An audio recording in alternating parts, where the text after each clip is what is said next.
A'udzu billahi minasyaitonir rajim. Falamma nasu ma dzukiru bihi fatahna 'alaihim abwaaba kulli syai' hatta idza farihu bima utu akhadnahum baghtah fa idza hum mublisun. Assalamualaikum warahmatullahi wabarakatuh. Innal hamdalillah nahmaduhu wa nasta'inuhu wa nastaghfiruh wa na'udzu billahi min shururi anfusina wa min sayyiati a'malina. May yahdihillahu fala mudilla lahu wa may yudlil falan tajida lahu waliyyan mursyida. Allahumma shalli ala sayyidina Muhammad wa ala alihi wa ashabihi ajma'in. Ibadallah, usikum wa iyaya bitaqwallah faqad fazal muttaqun. Hadirin jamaah salat zuhur Masjid Baitur Razzaq yang dimuliakan oleh Allah. Alhamdulillahirabbil alamin. Di siang hari ini kita berhadir memenuhi undangan Allah, menunaikan salat zuhur berjamaah. Mudah-mudahan ini akan dicatat oleh Allah Subhanahu wa taala sebagai amal soleh kita yang mengantarkan ke dalam keridhaan Allah Subhanahu wa taala. Para jemaah yang dimuliakan Allah,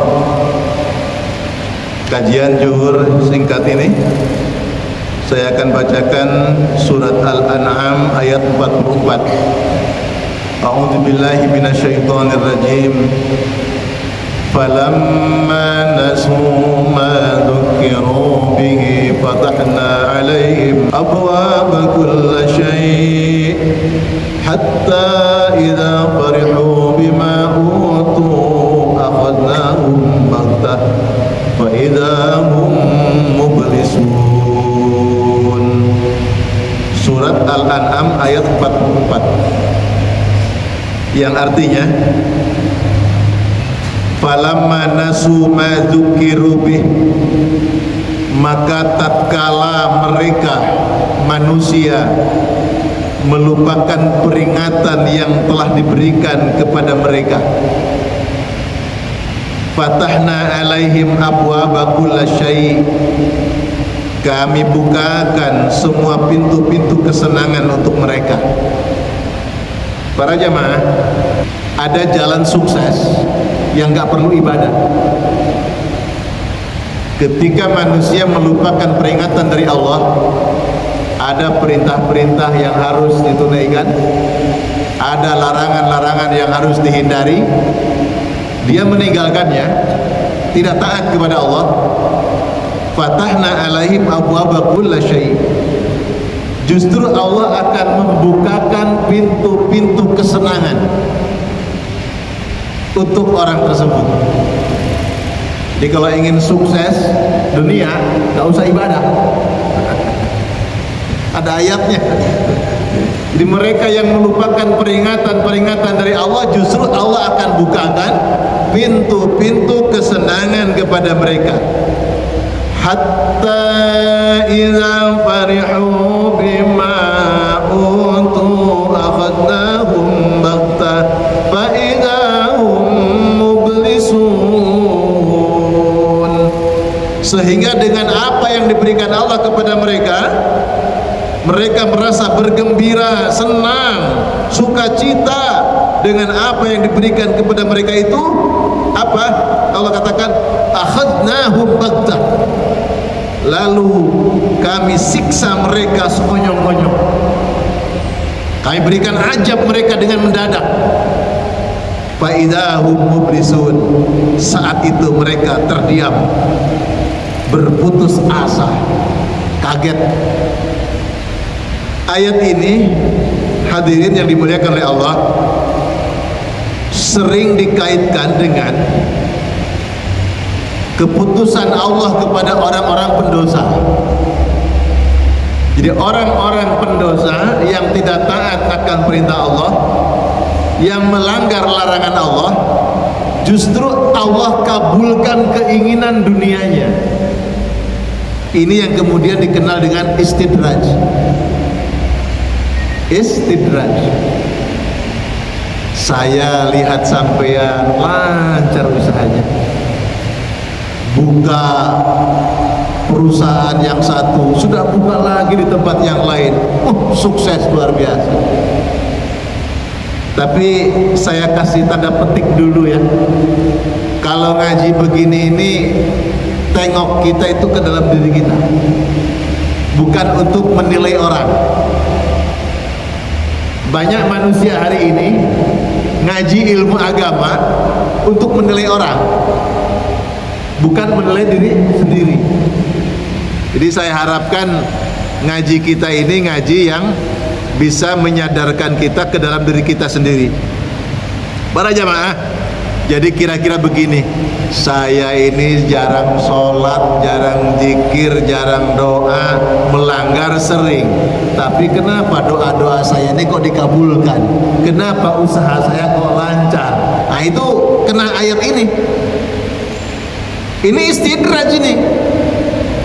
Istidraj itu Allah tinggi-tinggikan derajat kita, makin tinggi, lalu dengan cara mendadak Allah jatuhkan. Semakin tinggi dijatuhkan, maka semakin sakit. Dan itu kondisinya mendadak. Faidahum mublisun, teriak mereka, kaget, putus asa. Jadi sudah tidak bisa berkata-kata lagi kalau sudah mereka mendapatkan ajab seperti itu.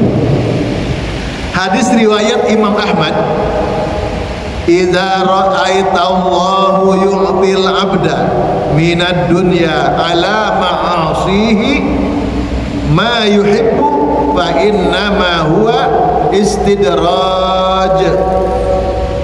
Jika kamu melihat Allah memberikan dunia kepada seseorang manusia pelaku maksiat dengan sesuatu yang ia sukai, Masya Allah, dia kalau punya ingin dikabul oleh Allah, diijabah oleh Allah, maka ketahuilah yang demikian itu adalah istidraj.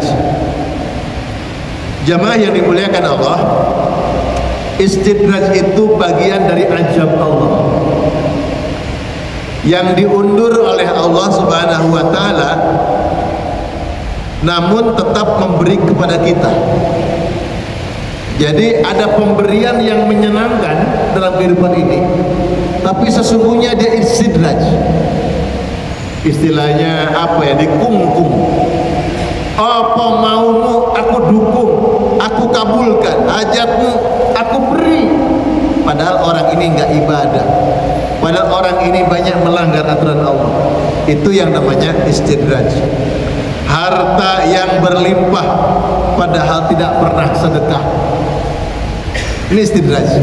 Rezeki yang berlipat-lipat padahal jarang sholat, tidak senang nasihat ulama dan terus berbuat maksiat, dikagumi, dihormati padahal akhlaknya tidak baik, diikuti, diteladani, diidolakan padahal bangga mengumbar aurat, sangat jarang diuji sakit, sehat terus. Jarang sakit orang ini, padahal yang mangan sembarang, sing halal sing haram dilalap, tapi sehat terus. Ini hati-hati, ini istidraj. Tidak pernah diberikan musibah, pokoknya enteng terus hidupnya, senang terus hidupnya, gak pernah ada ujian cobaan yang tidak enak. Gaya hidupnya makin sombong, meremehkan manusia, angkuh. Anak-anaknya sehat, cerdas-cerdas, padahal diberikan makan dari harta yang haram, hasil korupsi, hasil nipu, hasil mencuri. Bapak-bapak dimanapun bekerja, berusaha, bercucuran keringat, bahkan bercucuran air mata, betapa pedih, berat usaha yang kita kerjakan, tapi sesuatu yang halal insya Allah menggugurkan dosa-dosa kita. Suami yang keluar dari rumahnya bekerja, bercucuran keringatnya, bercucuran pula dosa-dosanya diampuni oleh Allah Subhanahu wa ta'ala. hidup bahagia penuh canda tawa, padahal banyak orang karenanya ternoda dan terluka. Jadi intinya hadirin, itu namanya istidraj. Hati-hati dengan istidraj. Beda dengan barokah. Kalau barokah itu apapun yang diberikan oleh Allah, senang atau susah, tetapi orang ini selalu ibadah kepada Allah Subhanahu wa taala. Makanya sejenengan aku ingin tahajud dilakoni, duha dijalankan, sholat 5 waktu berjamaah, tapi kok hidupmu susah. Kesusahanmu adalah keberkahan. Banyak ujian, ujianmu adalah keberkahan. Karena Allah tahu kapan saatnya meninggikan derajat bagi orang-orang yang soleh. Hadirin yang dimuliakan oleh Allah Subhanahu wa taala. Oleh karena itu, kita jangan tepuk dada ketika kesuksesan menyertai kita, sementara banyak amal soleh kita tinggalkan. Siapa tahu justru itu adalah ajab yang diberikan oleh Allah yang berupa istidraj. Na'udzubillahi min dzalik. Semoga kita dikaruniai oleh Allah rezeki barokah, kehidupan yang barokah, dijauhkan daripada istidraj. Rabbana atina fid dunya hasanah wa fil akhirati hasanah wa qina adzabannar. Allahumma anfa'na bima 'allamtana wa 'allimna ma yanfa'una warzuqna ilma yanfa'una. Allahumma arzuqna fahman nabiyyin wa hifdzal mursalin wa ilhamal malaikatil muqarrabin. Allahumma rabbana innana amanna faghfir lana dhunubana wa qina adzabannar. Subhanakallahumma bihamdika nashhadu an la ilaha illa anta nastaghfiruka wa natubu ilaik. Rabbana atina fid dunya hasanah wa fil akhirati hasanah wa qina adzabannar. Wa sallallahu ala sayyidina maulana Muhammadin. Subhana rabbika rabbil izzati amma yasifun wa salamun alal mursalin walhamdulillahi rabbil alamin. Terima kasih, mohon maaf lahir dan batin. Wallahul muwaffiq ila aqwamit thariq. Assalamualaikum warahmatullahi wabarakatuh.